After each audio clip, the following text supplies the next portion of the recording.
Well, thanks to the results last season, Gala have earned a place in the British and Irish Cup. They kick off their campaign at Netherdale in front of their home crowd, their opponents, London Scottish. But the two sides have met before. They've met in the 50s, the 70s and the 90s in the last century. And the records stand Gala 2 wins to London Scottish 1. Let's see what happens today. Gala have been waiting a long time for this, a shot at the British and Irish Cup, and coach George Graham promised his team that he would reward them for their efforts last year in qualifying for this competition by resisting the temptation of bringing in a bunch of pros to strengthen the squad, and he was true to his word. All players selected for this game have been regulars at Gala since the start of the season. London Scottish rested some of their regulars for this game, but it was still packed with quality pros, including Canadian international Tyler Hodgson at lock and Scottish international fly half Phil Godman. And the game started off at a tremendous pace, both sides happy to throw the ball about. Former Edinburgh pro Ross Sampson was at scrum half, and look out for Samoan-born centre PJ Gidlow, who was to cause problems all afternoon for the Gala defence. London Scottish have produced over 200 Scottish internationalists in its history and are now making their way back into the top flight of English rugby, having recently been promoted to the Championship, where they're currently playing against the likes of Newcastle Falcons and Leeds Carnegie. Former Glasgow and Edinburgh centre Dave McCall was out to stamp his authority early on and brought fullback James Love into the game, but a loose ball gave Gala an opportunity to counter-attack. Ewan Dodds kicking on here. Phil Godman back to cover, but James King got his foot to it and Chris Auld took on McCall to get to the ball first. This was Gala's first opportunity in the match, and with support from former Samoan international and now Gala skipper Apita Palapoi, the Maroons kept possession.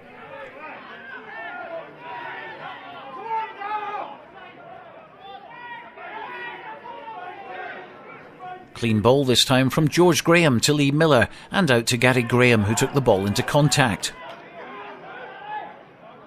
Gala recycled again, out to Miller. James King only half held and getting over the gain line. Even better for the home side, they won a penalty. Irish referee Eddie O'Connell penalising Scottish, and Gala with a chance to take the lead. Lee Miller is a prolific kicker, already into triple figures this season, and from 35 metres out stroked the ball between the tallest posts in Scotland, giving Gala a 3-point lead. And they did even better a few minutes later. Ewan Dodds playing scrum half to Miller, James King well tackled by McCall, but Craig Robertson supporting him and wriggling his way deeper into London Scottish territory. George Graham slipping on the greasy surface, but getting to the ball and passing out to Ewan Dodds, who drew 2 defenders before passing to Grant Somerville. Somerville still had work to do, but went outside Love to run in for the opening try of the game. Gala's number 8 Dodds popping up everywhere during a game and is one of the top try scorers in the Borders.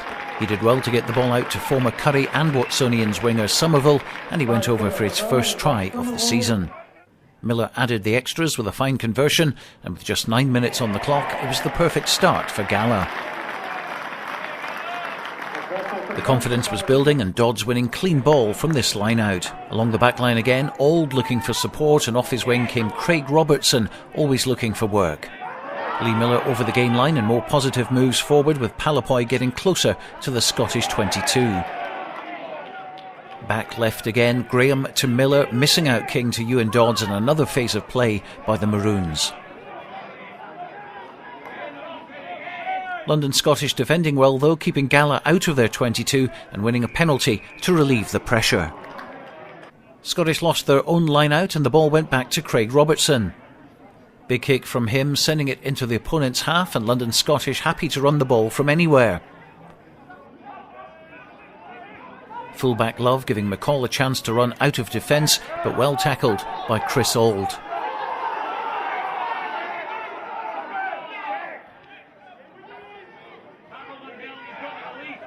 Sampson recycling to Phil Godman, and Godman passing to the very pacey Miles Mantella, who saw a gap in the Gala defence and powered his way through.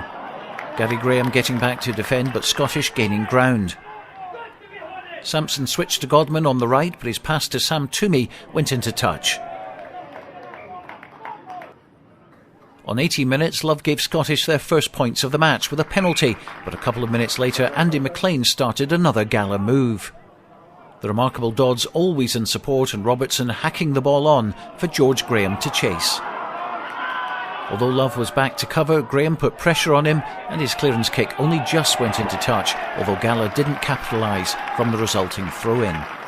On 20 minutes we saw the best try of the game, and with Gidlow taking the ball at pace, a defensive position was turned quickly into attack. Gidlow went between Miller and King, slipped the ball on halfway to Miles Mantella, who had enough gas to beat Robertson to the try line. And when the referee finally caught up with the action, he awarded the try. Let's look at that again. Gidlow, a big strong runner, bursting through and handing off George Graham. Great support from Mantella, and after giving the scoring pass he stayed close to his wingman just in case he was needed, but a good try which brought the visitors to within 2 points. Gala went looking for another try themselves, and they weren't far away from getting one. Graham feeding Miller, James King jinking past Ben Lonergan and Marcus Bloomberg before being stopped by a Sampson-Love combo. Callum McIntosh and Luke Petty were up quick to get the ball back to Stevie Cairns and then Palapoy, but the pass from George Graham to Petty didn't go to hand and the chance was gone. Chris Weir was yellow carded for a professional foul, and that gave Scottish a big advantage up front. They turned up the gas, drove Gala back. It wasn't pretty, but it was very effective, and Willie Lipp grounded the ball at the bottom of this pile of bodies. Not long after, in the same position, veteran prop Colin Quigley picked up the ball and scored another try in the space of a few minutes. James Love converted, and London Scottish had turned round a 10-0 deficit to lead 20-10 at the break. Into the second half, and a loose pass from Scottish gave the lurking Ewan Dodds an opportunity to carry some ball. Chris Hall took it on, and there was Craig Robertson outside to chip ahead. And play suddenly was back in the London Scottish 22. Once there, Gala patiently waited for a chance to drive over the line, and how many times have we seen this kind of try from the Maroons? Peter Palapoy getting the score, and the conversion from wide out right on the money for Miller, and Gala back in the match.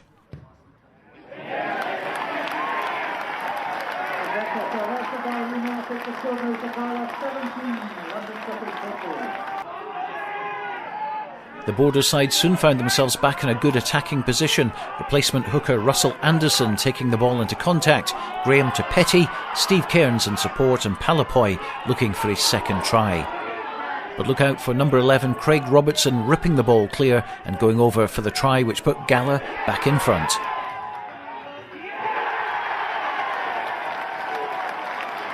It gave Lee Miller another opportunity to display his amazing kicking talents from the touchline, and the moment he struck the ball, he knew it was going right between the posts. Still plenty of time left in the game, and it was anyone's guess what the outcome would be in what was turning out to be a bit of a roller coaster. For the neutrals, it was a thriller with both teams playing attacking rugby and both defences putting in a big shift. London Scottish were still looking for their first away win of the season, but they knew they'd need to up the ante if they were going to get that elusive victory. Phil Godman saw a gap at the back and chipped through, hoping that either Love or Mantella would run in to score, but Robertson was alert and got back in time to defuse the danger. Then Toomey was brought into the action, Palapoy taking him to ground, but the referee penalised Gala for killing the ball and gave London Scottish a kickable penalty. Up stepped Love, and this time the Raider was on, and Gala's lead was cut to just 1 point. The remainder of the match was going to be tense, and the Gala pack were certainly matching the visitors up front, wheeling the scrum successfully on several occasions and putting pressure on. James Love banged the ball out of his own 22 straight into the arms of Craig Dodds, and he returned the ball with an intelligent kick which Richard Bolt found hard to deal with. Pressure from Dodds and Craig Keddy, and Gary Graham getting in on the action. With time running out, Gala were getting into position to give Lee Miller a chance to pop over a drop goal. By now, Danny Owenson was on at scrum half, and he knew exactly what was required. Miller received the ball just outside the 22, and as cool as a cucumber slotted the kick over the bar, and the 4-point gap was restored. As we moved into injury time, all the pressure was on Gala as London Scottish pushed for the try which would win the game. They got themselves into the best position, drove Gala backwards, but crucially they lost control on the line, but a penalty was awarded and Scottish opted for another scrum. But Gala wheeled their opponents and won a defensive scrum, something which frustrated the Exiles, and a bout of fisticuffs broke out. The assistant referee stepped in, advised the referee toward a penalty, and it went to Gala. The last chance for Scottish had gone, and when time was up, Owenson blasted the ball into the stand, and Gala had held on for a memorable victory, winning their first match in the British and Irish Cup.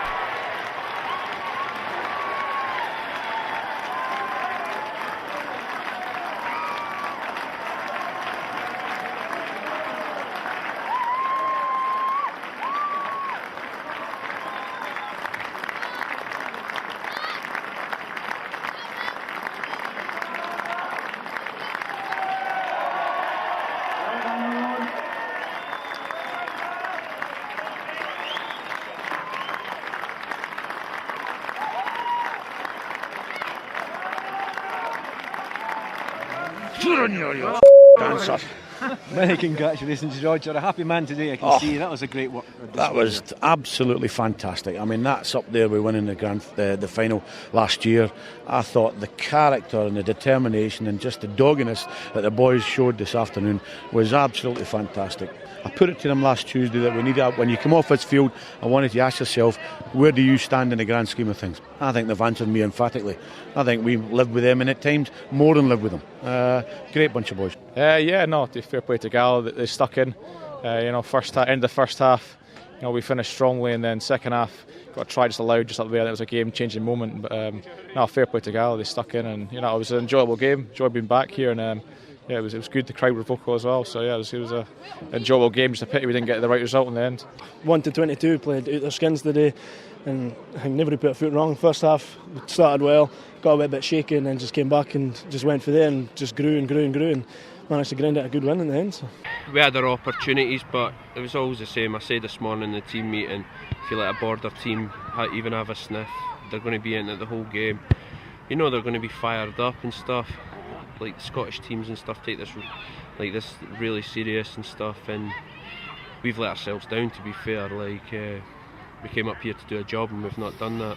A wee bit dodgy at half time, obviously. A few words with them, I'm sure, just to sort of sharpen the focus again. Normally a bit choice words, it tends to work with these boys. I've been trying for 4 years to get out of that, but I think they're used to it, so I try not to disappoint them and dish it out a wee bit.